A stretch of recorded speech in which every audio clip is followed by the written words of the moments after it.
Hi అందరికీ. ఈరోజు ఒక స్పెషల్ కర్రీ అండి. నిజంగా చాలా రోజులైంది ఈ కూర నేను తిని. ప్రతిదీ అలాగే చెప్తున్నానేమో కదా! చిన్నప్పుడు నిజంగా మా అమ్మ ఇదే కూర అప్పుడప్పుడు చేసి పెట్టేవారు. అప్పుడు నాటుకోడితో చేసేవారు ఎక్కువ. నాటుకోడి అంటే అరకోడులనమాట. అంటే లేత కోడి తీసుకొచ్చి చికెన్ కుర్మా చేసేవారు. చికెన్ నవాబీ కుర్మా దీని పేరు. ఇది ఎలా చేయాలో నేను చూపిస్తాను. నిజంగా ఒక అద్భుతమైన కూరండి. చాలా రోజులైంది నేను ఇది తిని. ఎప్పటికప్పుడు అనుకుంటాను గానీ చేద్దామని కొంచెం అశ్రద్ధ చేస్తాను. బ్రాయిలర్ చికెన్ తోటి చేశాను నేనిది. అయితే దీనికేంటంటే ఫస్ట్ ఆయిల్ పెట్టేస్తాం స్టవ్ మీద కొద్దిగా ఒక 2 గరిటెలు, 3 గరిటెలు అట్లా నూనె ఏసుకుని చెక్క, లవంగ, మరాఠీ మొగ్గ, అలా తాలింపు సామాన్లు కొద్దిగా స్టవ్ మీద నూనె బాగా వేడెక్కాక అవి చిటపటలాడాలన్నమాట. అలా అయితేనే ఆ మసాలా తాలూకా ప్రాపర్టీస్ అన్నీ నూనెలోకి వెళ్తాయన్నమాట. నూనె ఇప్పుడు మసాలా నూనె అవుతుంది. లేకపోతే కనుక మసాలా విడిగా ఉంటుంది, ఆయిల్ విడిగా ఉంటుంది, పెద్ద ఏమి ఇబ్బంది కలిసిపోదన్నమాట. అందుకని బాగా నూనె బాగా కాగిన తర్వాత మసాలాలు వేస్తాము. వేసిన తర్వాత కొద్దిగా జీడిపప్పులు వేసాను. జీడిపప్పులు ఏంటంటే జస్ట్ ఊరికే ఆ కూర తాలూకా వాల్యూ పెంచాలని అంతే. దానికోసం ప్రత్యేకమైన రుచిగా ఏమి ఉండదు. జీడిపప్పులు తగులుతూ ఉంటాయి అంతే. జీడిపప్పు వల్ల ప్రత్యేకమైన రుచి ఏమీ రాదు. అయితే ఏది ఉంటే అది మాట్లాడుకోవాలి కదా. అవి వేగిన తర్వాత ఉల్లిపాయ పచ్చిమిరపకాయ వేసేసానండి. ఉల్లిపాయ పచ్చిమిరపకాయ వేగుతూ ఉండాలి బాగా. ఈలోగా నేనేం చేశానంటే అల్లం వెల్లుల్లి మీకు చూపించుంటాను. వెల్లుల్లి కాదు, అల్లము పచ్చిమిరపకాయలు పేస్ట్ అనమాట. పేస్ట్ అంటే మరీ మెత్తగా కాకుండా కొంచెం కచ్చాపచ్చగా గ్రైండ్ చేసుకుని అది పక్కన పెట్టుకున్నాను. ఇప్పుడు ఇందులో వేసేస్తాను అనమాట. ఉల్లిపాయలు కొంచెం వేగిన తర్వాత 3/4 వేగిన తర్వాత పచ్చిమిర్చిను అల్లం వేసేస్తాను అందులో. దీనిలో పసుపు వేసాను. ఇందులో కూరకారం వాడనండి నేను. కూరకారం వేయకూడదు. కూరకారం వేస్తే మామూలు చికెన్ కర్రీ లాగా అయిపోద్ది. ఆ చికెన్ కర్రీకేనో నవాబీ కుర్మా అని పేరు ఎందుకు పెట్టుకోవడం. అందుకని చెప్పి పూర్తిగా వెల్లుల్లిపాయ ఆపేస్తాము. ఇదిగోండి అల్లం పచ్చిమిర్చి పేస్ట్ గుర్తుపెట్టుకోండి. అల్లం పచ్చిమిర్చి, పసుపు వేస్తాము. కారం వేయము, వెల్లుల్లిపాయ కూడా వేయము ఇందులో. మీరు గమనించుకోండి చక్కగా. ఈ కూర అందరూ చక్కగా చేసుకోవచ్చు. పిల్లలు చాలా చాలా లైక్ చేస్తారు. మీకు పిల్లలు నిజంగా మీకు ప్రశంసాపత్రాన్ని ఇచ్చేస్తారనమాట. మా అమ్మ బెస్ట్ కుక్ అని చెప్పి ఒక అవార్డు ఇచ్చేస్తారు మీ పిల్లలు మీకు. మీరు ట్రై చేయండి ఖచ్చితంగా. కొంచెం అట్లా బాగా వేగాలన్నమాట. పచ్చిమిర్చి కూడా అంటే పచ్చివాసన పోయేలాగా చక్కగా వేగాలి. ఈ పచ్చిమిరపకాయలు ఏంటంటే కొన్నిట్లో కారం ఎక్కువ ఉంటుంది, కొన్నిట్లో తక్కువ ఉంటుంది. చూసుకుని వేసుకోవాలి. కారం తక్కువ ఉంటే కనుక ఎక్కువ పచ్చిమిరపకాయలు వేసుకుంటాం, కారం ఎక్కువ ఉంటే కనుక కొద్దిగా వేసుకుంటాం, లేకపోతే ఘాటు అదిరిపోద్ది అనమాట. బాగా వేగిపోయింది కదా. ఇప్పుడు ఇందులో నేను చికెన్ వేసేస్తాను. చికెన్ శుభ్రంగా కడిగి పక్కన పెట్టుకున్నాను. చికెన్ వేసేస్తాను.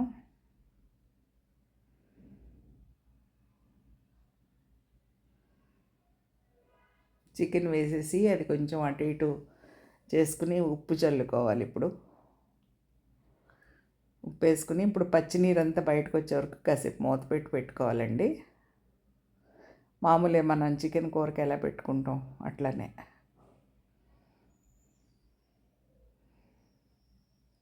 చికెన్ నవాబీ కుర్మా దీని పేరు. అలాగే చికెన్ షాహీ కుర్మా అని కూడా అంటారు దీన్ని కొద్దిమంది. షాహీ అంటే ఏంటంటే రాజుగారు వాళ్ళు ముస్లిమ్స్ వండుకునే వంట కాబోలు. బహుశా అది ప్రాచుర్యంలోకి వచ్చి మన దగ్గరికి వచ్చింది ఆ రెసిపీ. ఎలా వచ్చిందో మరి తెలీదు. చికెన్ నవాబీ కుర్మా అని చేసేవారు పూర్వం. మా మదర్ చేసేవారు ఈ కుర్మా. ఎవరైనా ఇంటికి గెస్ట్లు వచ్చినప్పుడు ప్రత్యేకంగా ఈ కూర చేసేవారు. నాకు బాగా గుర్తు చిన్నప్పుడు. చాలా నచ్చుతుందండి కూర. పిల్లలకి ఎవరికైనా కానీ పెడితే ఇది చాలా ఇష్టంగా తింటారు. అంటే ఈ వైట్ రైస్లో ఈ కర్రీ వేసుకుంటే మనకి బిర్యానీ లాగే ఉంటుంది అన్నమాట. టేస్ట్ బిర్యానీ తిన్న టేస్టే వస్తుంది. ఇంకా అందులో డౌట్ లేదు. దీనికి మళ్ళీ ప్రక్కన రసం, రసంలో కలుపుకోవడం అట్లాంటివి ఏం అక్కర్లేదు. కంప్లీట్గా దీంతో తినేయచ్చు. దీంట్లో ఒక దుంప వేస్తాను, బంగాళదుంప. పచ్చి బంగాళదుంపలో కొంచెం అలా పెద్దగా కట్ చేసి పచ్చి బంగాళదుంపలు వేసాను. కాసేపు మూత పెట్టాను అనమాట. మూత పెట్టి కాసేపు ఆవిరి వచ్చిన తర్వాత మళ్ళీ తీసి చూడండి, అప్పుడు నీళ్ళు పోసా.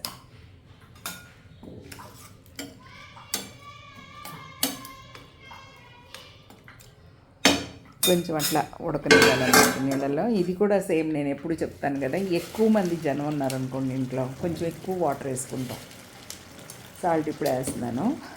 ఎక్కువ మంది మనుషులు ఉంటే, అంటే ఫ్యామిలీ పెద్దదైతే కనుక ఈ పాత్రతో పాత్ర నిండుగా కూర చేయొచ్చు. తక్కువ మంది ఉంటే తక్కువగానే చేసుకుంటాం, అంటే ఎక్కువ గ్రేవీ లేకుండా సింపుల్గా చేసుకుంటాం అనమాట. ఎక్కువ మంది ఉంటే కనుక దీన్ని నిండా చేసుకోవచ్చు ఎక్కువ గ్రేవీతోటి. కనుక అది ఒక్కటి గ్రహించుకోండి. ఎక్కువ కావాలన్నా చేసుకోవచ్చు, అదే క్వాంటిటీతో తక్కువ కావాలన్నా చేసుకోవచ్చు అనమాట. అది మన చేతిలో, అంటే కుక్కు తాలూకా చేతిలో చేసే మ్యాజిక్ అనమాట. అది వంటల తాలూకా మ్యాజిక్. ఉడికిపోయినట్లుగా అనిపిస్తుందండి నాకు. చిన్నది ముక్క నొక్కి చూస్తే కొంచెం గట్టిగా అనిపించింది. ఇప్పుడు కొత్తిమీర, పుదీనా వేస్తున్నాను. పుదీనా, కొత్తిమీర కట్ చేసేసి సన్నగా కడిగేసి శుభ్రంగా, చాలా వేసుకుంటుందండి. 2 సార్లు 3 సార్లు కడుక్కొని అది వేసేస్తున్నాను. తర్వాత కొద్దిగా గరం మసాలా పౌడర్ కూడా వేస్తాను. ఇప్పుడు అన్నీ కలిపి ఉడుకుతాయి అన్నమాట. ఇప్పుడు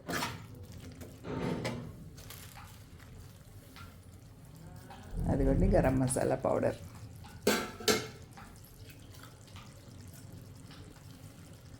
ఈ కుర్మాకు కావాల్సింది ఏంటంటే కొంచెం పుల్లటి పెరుగు కావాలన్నమాట. నిన్నటి పెరుగు ఉంటుంది కదా, ఈవేళ తోడుపెట్టిన పెరుగు కాకుండా నిన్నటి పెరుగు లేదా మొన్నటి పెరుగు, వాసన బ్యాడ్ స్మెల్ రాకోకుండా చక్కగా పుల్లగా పులిసిన పెరుగు ఉంటుంది కదా, ఆ పెరుగు అయితే ఉంటే చాలా చాలా బాగుంటుంది అనమాట ఈ కుర్మాకి. అలాంటి పెరుగు సంపాదించుకుని 1 కప్పు పెరుగు పక్కన పెట్టుకోవాలి. అల్లం, పచ్చిమిర్చి పక్కన పెట్టుకోవాలి. ఇవి కావాలన్నమాట ప్రత్యేకంగా. అంటే మనం రెగ్యులర్గా వండుకునే దానికంటే కొంచెం డిఫరెంట్ టేస్ట్ వస్తుంది ఇది. అందుకని చెప్పి ఆ ఐటమ్స్ కావాలి. కొంతమంది పెరుగు ఇష్టం ఉండదు. పెరుగు ఇష్టం లేని వాళ్ళు ఈ కుర్మా తినకూడదు, అవసరం లేదు. పెరుగు ఇష్టపడిన వాళ్ళకి మాత్రమే ఈ కుర్మా బాగుంటుందన్నమాట. చికెన్ నవాబీ కుర్మా దగ్గరికి అయిపోయింది, ఉడికిపోయింది అన్నాక ఇప్పుడు పెరిగేసేసి దగ్గరికి అయిన తర్వాత దింపేసుకోవడమే కూర. నిజంగా చాలా మంచి ఐటమ్ అండి. నిజంగా మళ్ళీ చెప్తున్నాను, మీరు ఈ కర్రీ కనుక ఇలాగే నేను చేసినట్లుగా చేస్తే మీ పిల్లలు మీకు బెస్ట్ మామ్ అనే అవార్డు కూడా ఇస్తారు, లేకపోతే బెస్ట్ కుక్ అనే అవార్డు కూడా ఇస్తారు. కనుక ట్రై చేయండి ఒకసారి. అద్భుతం అంటే అద్భుతంగా ఉంది కూర. నేను తినేసాను, భోజనం ఇప్పుడే చేసి నా టేస్ట్, నా ఫీలింగు నేను చాలా హ్యాపీగా చెప్తున్నాను అనమాట. చాలా టేస్ట్గా కుదిరింది కర్రీ. దయచేసి సబ్స్క్రైబ్ చేయని వాళ్ళు ఎవరైనా ఉంటే సబ్స్క్రైబ్ చేయండి. అలాగే సబ్స్క్రైబ్ చేసిన వాళ్ళు మీ చుట్టాలకి, ఫ్రెండ్స్కి అందరికీ షేర్ చేయండి. నచ్చితే లైక్ చేయండి. సరే, నచ్చితే ఫస్ట్ లైక్ చేయండి, తర్వాత షేర్ చేయండి. కానీ వీటన్నిటికీ బిఫోర్ సబ్స్క్రైబ్ చేయండి. మీ సపోర్ట్ నాకు ఎప్పుడు ఇలాగే ఉండాలండి.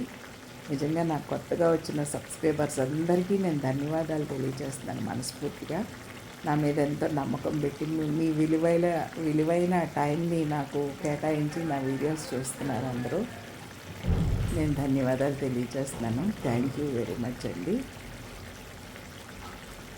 ఇలా చక్కగా ఉడికిపోయిన తర్వాత నీరంతా ఎగిరిపోవాలన్నమాట. కొంచెం అక్కడే చిన్న సీక్రెట్ లాగా ఉంటుంది.